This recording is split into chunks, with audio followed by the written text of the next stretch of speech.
Chapter 10. Camel Lore. If you haven't been to the East, what images are conjured by thoughts of Arabia? You may say camels, palm trees and Bedouins, or deserts, flowing robes and camels, but camels are likely to come into it. But how many people actually know much about camels? I certainly knew very little before I set myself to study the subject, and the betting is that you know just as little, only that an Arabian camel is larger and faster than the Central Asian two-humper. I once asked a cat fancier what he saw in felines, and almost at once there came over his face that mingled expression of fanaticism and inarticulateness that we all know so well. It is the hallmark of the devotee. The fact that one may be expected to defend feelings which cannot be expressed in words brings that desperation which so readily turns to anger. This seems to apply to any and every fanatic.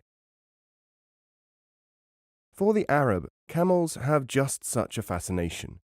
Like a cat, a camel is never actually owned, body and soul. It is a proud friend, a hard taskmaster, an utter individuality, the embodiment of couldn't care less. It has been said that this was why cats were regarded by the ancient Egyptians with superstitious awe. It is certainly for this reason that Arabs of all ages have believed that the camel has a special place in life. He alone, as you will know, is aware of the 100th holy name of Allah. If you have cherished the belief that those mournful and ungainly desert ships that form an unwilling part of every zoo are true camels, you are right.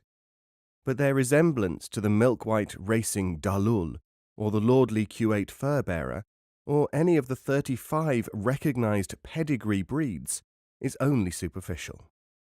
They all have, it is true, similar physical peculiarities. That is why they are called camels.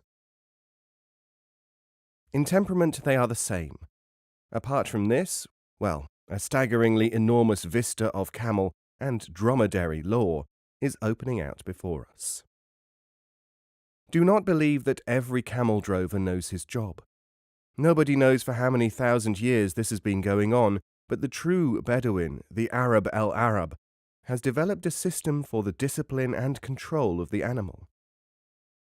Any order contrary to the series of conditioned reflexes by which a trained camel operates will elicit that stubbornness which is proverbial, the bubbling and grunting, the unerring aim with the cud, lashing of splay feet. Your camel has got out of hand. At this state it is not recommended to seize the tail and gaily try to leap astride in the manner of King Saud's crack mountain snipers.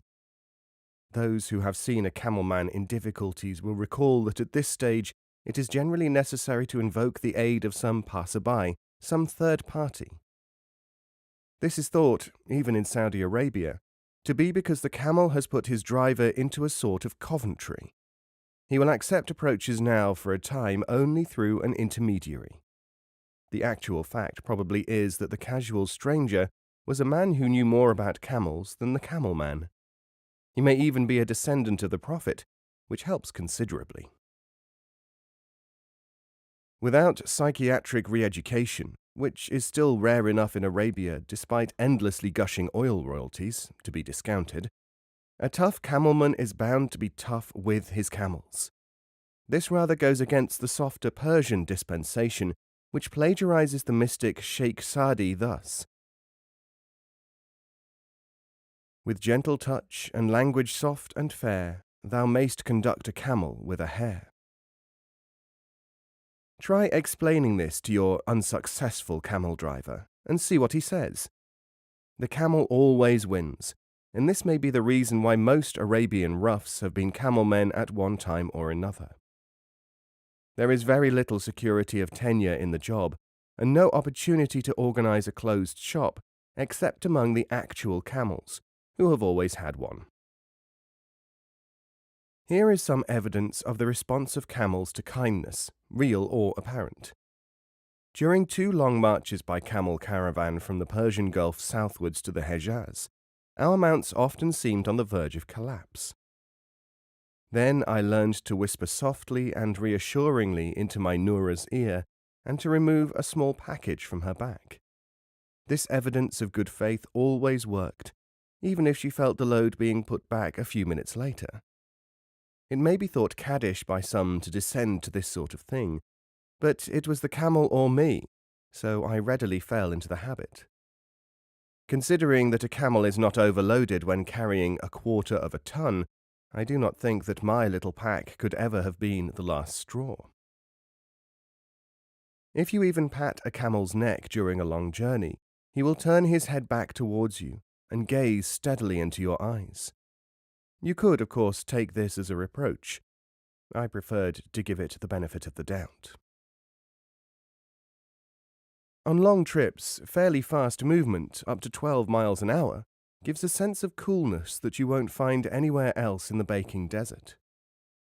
On days where the thermometer registers over 112 degrees in the shade, the only place where you will not be scorched by the reflected heat waves from the sand is at camel height. Even riding a horse, one feels this terrible heat beating from the ground as well as from above. Air-conditioned cars, which are not rare in Arabia nowadays, will not give the same sense of coolness at all.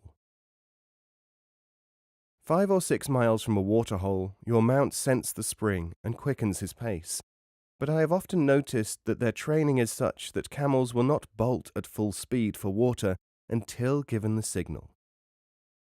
Pat him thrice on the neck, and the large soft pads will bound even over soft sand and can reach 20 miles an hour. We frequently used to watch the amount of water drunk by our camels as an indication whether a sandstorm was to be expected. If he returned a second time to the pool, this was considered a sure sign of the approach of a simoon.